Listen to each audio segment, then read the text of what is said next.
할렐루야, 복된 아침입니다. 새 찬송가 585장 내 주는 강한 성이요 함께 찬양하시면서 10월 31일 가정에서 드리는 새벽 예배를 시작하겠습니다.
(10월) 한 달은 영적 각성과 부흥을 위해서 기도하고 있습니다.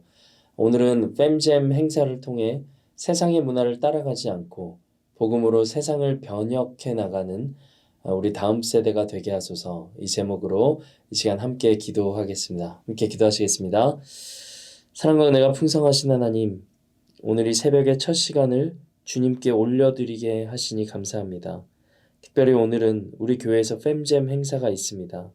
비진리가 진리처럼 여겨지는 이 시대를 분별하는 우리 다음 세대가 일어나게 하시고 그 아이들을 키우는 일에 우리 교회 교육부가 쓰임받게 하여 주시옵소서. 오늘 행사의 모든 진행 과정 가운데 주님께서 함께 하셔서 단 한 건의 안전사고도 일어나지 않도록 지켜 보호하여 주시고 아이들과 부모님들 모두가 기쁨을 누리는 시간이 되게 하여 주시옵소서. 이제 말씀 듣습니다. 살아계신 하나님의 말씀이 깨달아지는 은혜를 체험하게 하시고 말씀 앞에 우리 삶을 결단하는 시간이 되게 하여 주시옵소서. 감사드립니다. 예수님의 이름으로 기도드립니다. 아멘. 오늘 우리에게 주신 하나님의 말씀은 디도서 3장 8절에서 15절까지의 말씀입니다. 함께 읽겠습니다. 이 말이 미쁘도다. 원하건대 너는 이 여러 것에 대하여 굳세게 말하라. 이는 하나님을 믿는 자들로 하여금 조심하여 선한 일을 힘쓰게 하려 함이라. 이것은 아름다우며 사람들에게 유익하니라. 그러나 어리석은 변론과 족보 이야기와 분쟁과 율법에 대한 다툼은 피하라. 이것은 무익한 것이요 헛된 것이니라. 이단에 속한 사람을 한두 번 훈계한 후에 멀리하라.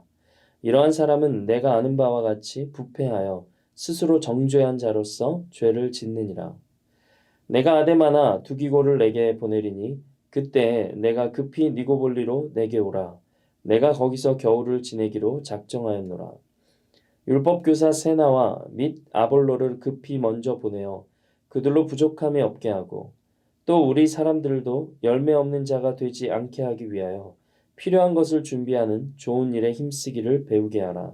나와 함께 있는 자가 다 내게 무난하니 믿음 안에서 우리를 사랑하는 자들에게 너도 무난하라. 은혜가 너희 무리에게 있을지어다. 아멘. 오늘은 순종이라는 제목으로 하나님 말씀 증거하겠습니다. 오늘 본문은 3장의 후반부 말씀으로 바울이 디도에게 전하는 마지막 메시지입니다. 8절을 보면 이 말이 미쁘도다 라고 시작을 합니다. 미쁘도다는 피스토스라는 헬라어 단어를 사용하는데 믿을만하다 라는 의미를 갖고 있습니다. 그러니까 이 말이 믿을만하다 라는 것인데 뭐가 믿을만하다는 말일까요? 앞서 3절부터 7절까지 바울이 디도에게 기록한 말을 뜻하고 있습니다. 어제 큐티 본문이었죠. 3절부터 7절까지를 요약하자면 구원에 대한 교리입니다. 바울은 그가 본래 죄악에 속한 자였다고 먼저 고백을 합니다. 그러나 하나님의 자비와 사랑하심으로 인해 구원을 받았다라고 선언합니다. 이것은 의로운 행위가 아니라 오직 그리스도의 십자가로 인해서 영생의 소망을 얻었고 약속하신 성령님을 풍성히 부어주셔서 우리로 상속자가 되어 하나님을 누리게 하셨다는 선언입니다. 다시 오늘 8절 본문으로 돌아와서 바울은 이 말이 미쁘도다. 이 말이 확실히 신뢰할 만하다. 그리고 이 구원에 대한 복음을 디도가 굳세고 담대하게 전하라 라는 말씀입니다. 1장 12절과 13절을 보면 이 디도서의 배경이 되는 그레데 지역이 어떤지를 나와 있죠. 이들은 믿음이 약한 지역이었습니다. 그러니까 초신자들이었어요. 믿음이 약한 공동체 성도들에게 날마다 구원의 복음을 담대히 전해야 될 책임이 디도에게 있다는 것을 바울은 말하고 있습니다. 우리도 마찬가지입니다. 하나님은 하나님을 먼저 믿은 우리에게 복음을 담대히 전할 사명을 허락하셨습니다. 우리가 죄, 하나님의 사랑, 또 십자가의 희생과 구원, 성령님의 풍성함을 전해야 될 자들이 누구입니까? 우리를 살리신 구원의 은혜를 먼저 누리고 그 은혜를 나누는 우리 모두 되시기를 바랍니다. 이 명령은 주님이 바울에게 또 바울이 디도에게 그리고 오늘 우리에게까지 전해졌습니다. 우리 주님이 오실 때까지 복음의 증거의 사명을 잘 감당하는 저와 여러분 되시기를 주님의 이름으로 축복합니다. 이제 8절의 하반절을 보겠습니다. 구원의 교리를 굳세게 말하라. 이는 하나님을 믿는 자들로 하여금 조심하여 선한 일을 힘쓰게 하려 함이라. 복음을 잘 들었습니다. 그리고 믿음을 가진 자가 되었습니다. 그런 이들은 선한 일에 힘을 써야 된다라고 말하고 있습니다. 바울은 이것이 아름다우며 사람들에게 유익하다고 선언합니다. 그리스도인들의 믿음은 내가 예수님을 믿습니다 라고 말로 끝나는 것이 아닙니다. 말씀이 기록한 하나님을 기쁘시게 하는 삶을 살아낼 때 우리의 믿음은 증거가 됩니다. 앞서 2장에서 바울은 노년층, 장년층, 종들에게 믿음을 어떻게 살아내야 될지를 제시합니다. 계층 그리고 연령층마다 교훈하는 내용들이 다른데 한 가지 공통적인 것이 있습니다. 믿음을 살아낼 때 우리는 하나님께 영광을 돌리게 된다는 것입니다. 2장 4절을 보십시오. 어떻게 하라, 절제하라, 무엇을 하라 라고 말한 다음에 이는 하나님의 말씀이 비방을 받지 않게 하려 함이라. 2장 8절을 보십시오. 어떻게 하라 라고 말하고 나서 이는 대적하는 자로 하여금 부끄러워 우리를 악하다 할 것이 없게 하려 함이라. 또 2장 10절 보십시오. 어떻게 하라 라고 말한 이후에 이는 범사에 우리 구주 하나님의 교훈을 빛나게 하려 함이라. 구원받은 자의 삶의 결론은 하나님께 영광을 돌리는 삶입니다. 오늘 우리의 삶에 어떤 믿음의 증거가 있습니까? 바울은 고린도전서 4장 20절에서 이렇게 선언합니다. 하나님의 나라는 말에 있지 아니하고 오직 능력에 있느니라. 우리 삶에 하나님께서 기뻐하시는 선한 일을 힘쓰며 하나님께 영광 돌리는 우리 모두 되시기를 주님의 이름으로 축복합니다. 이제 9절부터 11절까지는 이단에 대한 내용입니다. 이 그레데 교회에도 이단이 들어와 있었습니다. 그 내용은 9절이 기록하고 있죠. 어리석은 변론, 족보 이야기, 분쟁, 율법에 대한 다툼입니다. 말싸움, 전통에 대한 싸움, 신화에 대한 거, 또 누가 더 우월한지에 대한 변론, 그리고 율법주의가 바로 그것이었습니다. 또 초대교회 안에는 영지주의라는 심각한 이단이 들어와 있었습니다. 이런 자들을 한두 번 하나님의 마음을 갖고 훈계해야 됩니다. 그러나 그들이 죄에서 돌이키지 않는다면 멀리하라는 바울의 권면입니다. 왜 그래야 될까요? 당시 그레데 교회의 초신자와 같았던 이 성도들의 믿음을 지키고 또 그들을 제자로 키우는 것이 급선무였기 때문입니다. 집중해야 할 것에 더 힘을 쏟아야 한다는 말씀입니다. 저는 이 말씀을 묵상하면서 이단뿐만 아니라 제 삶의 그 우선순위를 돌아보게 되었습니다. 믿음 생활을 하면서 힘을 빼지 않아도 될 것들에 힘을 쏟고 있지는 않은지 살피게 됐습니다. 여러분은 어떻습니까? 하나님이 기뻐하시는 일이 아닌 것에 너무 많은 시간을 투자하고 있지는 않습니까? 본질적인 일이 아닌 것에, 비본질적인 것에 너무 많은 시간을 투자하고 있지는 않습니까? 우리의 에너지와 시간은 한정적입니다. 하나님이 이 땅에 우리를 살게 하신 이 시간 또한 제한적입니다. 이 시간과 건강과 에너지를 잘 분배해서 하나님 나라의 일에 조금 더 정진하는 우리 모두 되시기를 원합니다. 그때 우리는 구원의 풍성함을 누리며 살게 될 줄로 믿습니다. 이제 마지막으로 12절부터 15절까지는 바울의 동역자들에 대한 메시지입니다. 12절 말씀을 보면 바울은 니고볼리라는 지역에 머무르고 있었습니다. 바울에게 급히 자신이 있는 곳에 와달라고 요청합니다. 그곳에서 자신이 겨울을 보낼 것이라고 말하고 있죠. 그러면서 아데마와 두기고를 그레데로 보내겠다라고 말합니다. 그런데 이때 당시 디도는 그레데의 담임 목회자입니다. 그레데 교회에서도 할 일이 많이 쌓여 있었겠죠. 근데 바울의 한마디에 그는 움직입니다. 이것은 디모데전서 4장 10절로도 확인할 수 있습니다. 디도는 자신의 영적 아버지인 바울의 말에 지체 없이 그를 만나러 갑니다. 이 디도의 순종은 디도서 1장 12절이 기록한 항상 거짓말쟁이이며 악한 짐승이며 배만 위하에 사는 게으름뱅이와 같았던 이 그레데 교회 성도들에게 순종의 본이 되었을 것입니다.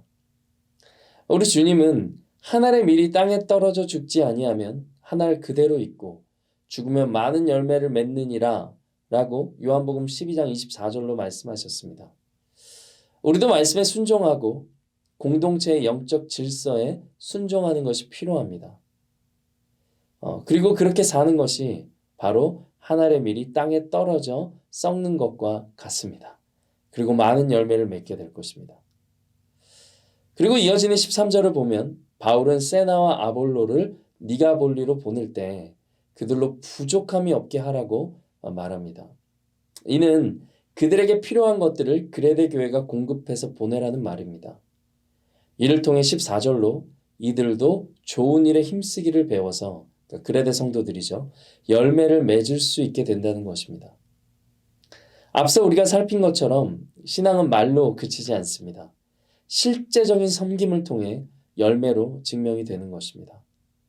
오늘 우리의 삶 가운데 선한 일에 대한 순종, 복음 증거의 순종, 또 말씀에 대한 순종, 섬김에 대한 순종이 가득해서 바울이 디도를 낳은 것처럼 우리도 영적 후손을 낳고 또 낳는 그런 열매를 풍성히 거두시기를 주님의 이름으로 축복합니다.